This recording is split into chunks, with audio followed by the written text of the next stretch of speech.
You could say that Cal Stark's baseball journey has been built on the foundation of being comfortable in uncomfortable situations. It began when Cal left the place he called home in Dallas, Texas, to move to Knoxville and Farragut High School prior to his sophomore year. It was a tough move, moving up here. I was pretty mad at both my parents for that move. Didn't talk to them for a day or two, but no. Once we kind of got acclimated here, and once I got some friends up here, it's honestly the best thing that's ever happened to me. After 2 seasons in JUCO and winning a position battle, he's now given his father Butch the greatest Father's Day gift of all, watching his son take part in the greatest show on dirt. Very emotional because you never know when it's going to be the last game. Yeah. And to be able to go to Omaha and whatever happens in Omaha, to know that you finished in Omaha, it doesn't get any better than that. And the coach who brought the Knoxville kid back home is sure happy he did. Success for me is being a good teammate, and Cal Stark is my guy. That's my guy for a lot of reasons, no doubt. But in the end, it all comes down to support from 2 of the proudest fans that you'll find inside Lindsey Nelson Stadium. I pinch myself because it feels unreal, but it's so exciting because it is our family. And to be able to do it one more time together is memories that you just can't take away. It's really incredible to know, where he's come from, the adversity he's had to go through. A lot of stuff people don't know about. And for him to end here, pretty special. A baseball journey that began in Texas, made its way to Rocky Top, and went everywhere in between, ends here on the biggest stage in college baseball at the Men's College World Series. Reporting in Omaha, John Sartori, WVLT Sports. Every Tennessee player's path to Lindsey Nelson Stadium has a story. Dylan Loy's was written just down the road in Pigeon Forge. I've got people coming up wanting pictures of me because I'm Dylan's dad. After appearing in just 2 SEC games during the regular season, Loy cemented himself in Tennessee baseball history, pitching 4 2/3 of shutout baseball in Tennessee's SEC Tournament Championship win over LSU. Wearing the orange means so much to me, and being able to bring back the trophy is one of my lifetime goals. Now, Loy is on college baseball's biggest stage, joined by the duo who helped get him here. It's a blessing.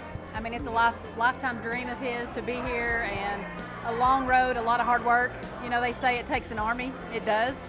Many years of many miles, and just a blessing to be a part of this team. It's even hard to explain. It's hard to even imagine being here, to be honest with you.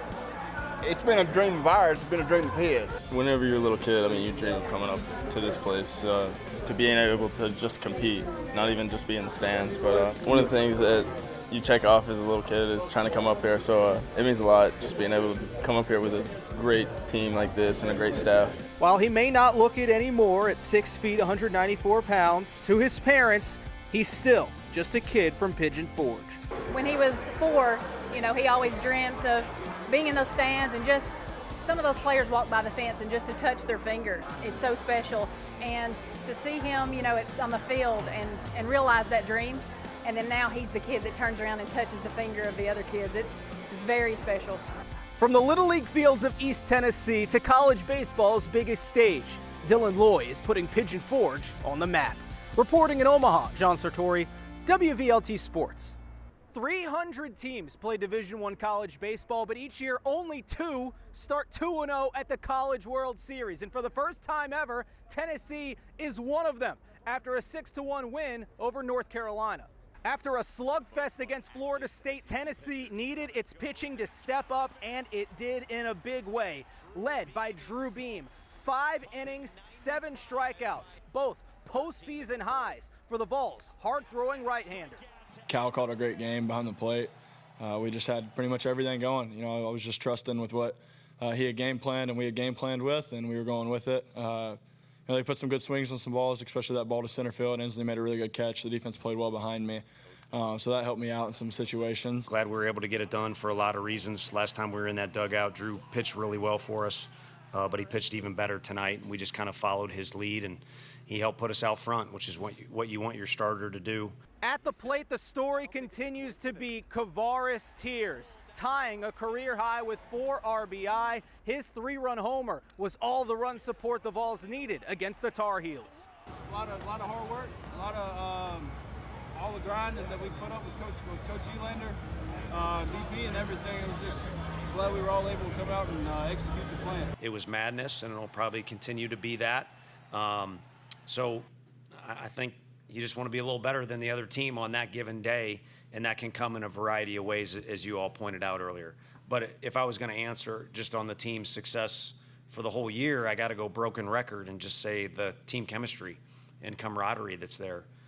So after playing 2 games here at Charles Schwab Field, the Vols will now play the waiting game. Who will it be from the ACC? Will it be Florida State or North Carolina? We'll find out Tuesday. The Vols will have 2 chances to win 1 game to advance to the College World Series Finals. Reporting here at Charles Schwab Field in Omaha, John Sartori, WVLT Sports.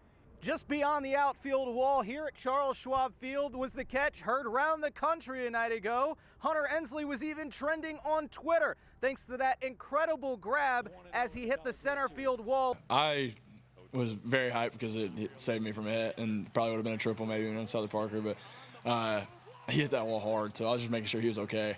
But I was just dumbfounded. That was a crazy catch. I was running over there to back him up, and I was screaming that he was about to hit the wall, which I doubt he heard me. But once he hit it, my initial reaction was, ooh, and then I saw the ball still in his glove, and I was like, let's go. So a lot of different emotions going on right there. You got to just sit in the stands and watch each pitch because you don't know which one is going to affect the game the most. And same thing as a player, you just got to hook it up each pitch because who knows what happens if that ball gets over his head. Tremendous play. Front page news on the Omaha World Herald sports section this morning. Hunter Ensley hopefully back on Wednesday as the Vols get set to take on either North Carolina or Florida State. Reporting here in Omaha at the College World Series, John Sartori, WVLT Sports. Everything you've been through, being an assistant, like you said, you stayed in plenty of hotels, and now you're a national champion.